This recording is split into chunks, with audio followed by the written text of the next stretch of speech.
pobodnul, ale nakonec to bylo trochu jinak. Pojďme si to vzít od začátku. Nejdřív káva, protože bez té ráno nefunguju. Stejně tak, jako vln nefunguje beze mě. Pak už snídaně a šla jsem za sebe rychle udělat člověka, dokud Vilíček je zabavený.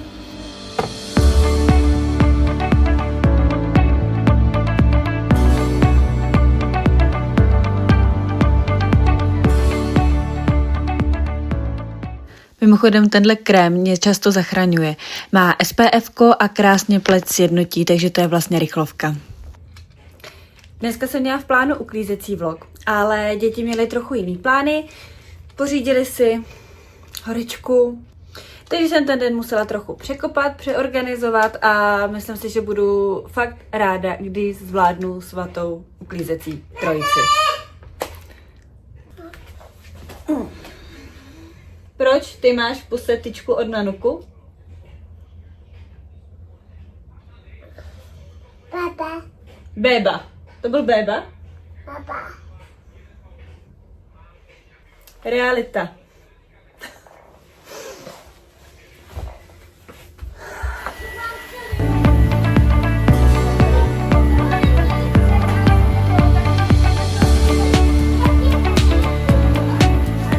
Tady už jsem měla Williamka zase v ruce a Sebínek nám chtěl něco ukazovat. Jak myslíte, že to dopadlo?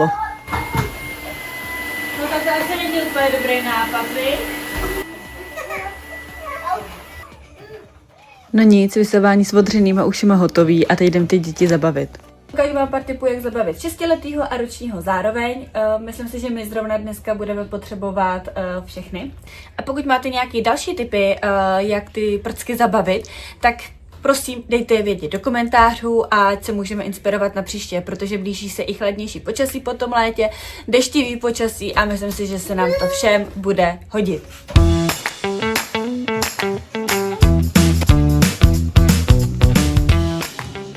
První tip.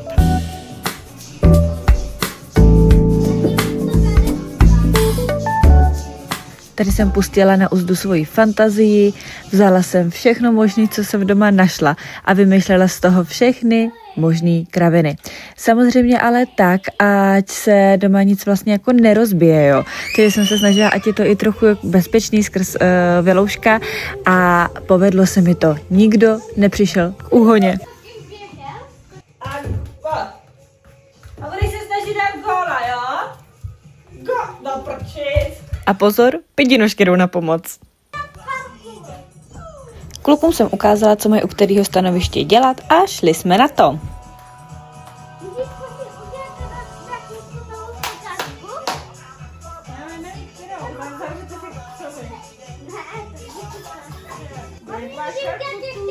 Stihli jsme i taneček a teda celkově se tou opičí dráhou zabavili snad přes hodinu.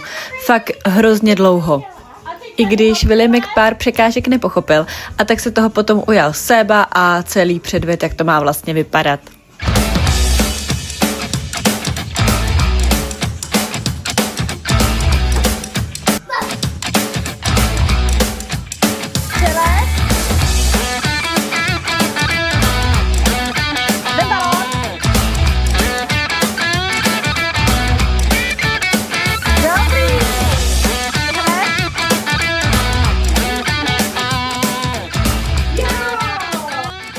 A mezi tím William. I on to pak pochopil. A tak běžel pro míč, s kterým si pak kluci rovnou zahráli fotbal.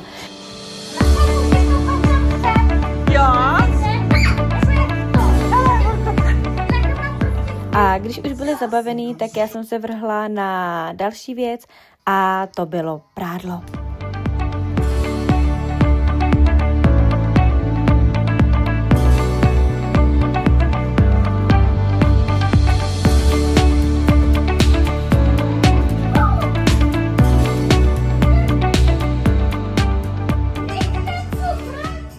Do té doby, než jsem uslyšela tohle a šla dělat rozhodčího.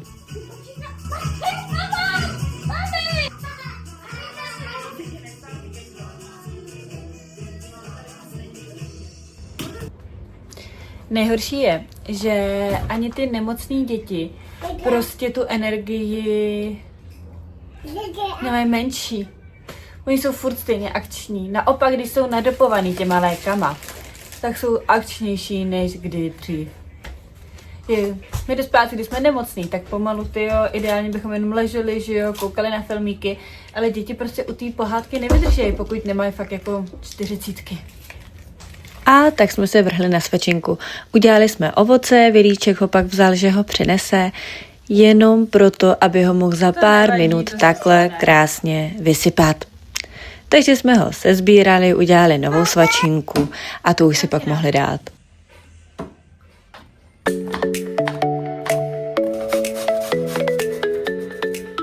A co by to bylo za video bez oběda? Já jsem měla tentokrát rychlovku, jenom jsem měla tady pečenou krkovici, kterou jsem se vlastně z ní udělala trhačku, přidala to k těstovinám, nějaká zelenina k tomu a dala to všechno zapíct.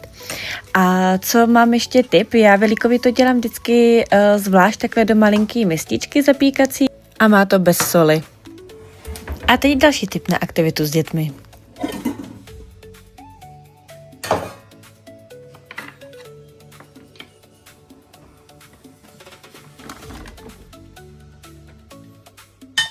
Nejdřív pořádně vysvětlit, i když to nebylo moc třeba, Williamek to hned pochopil, Seba ten už to znal, jako malej tam taky cinkal a pojďte si poslechnout, co z toho vzniklo.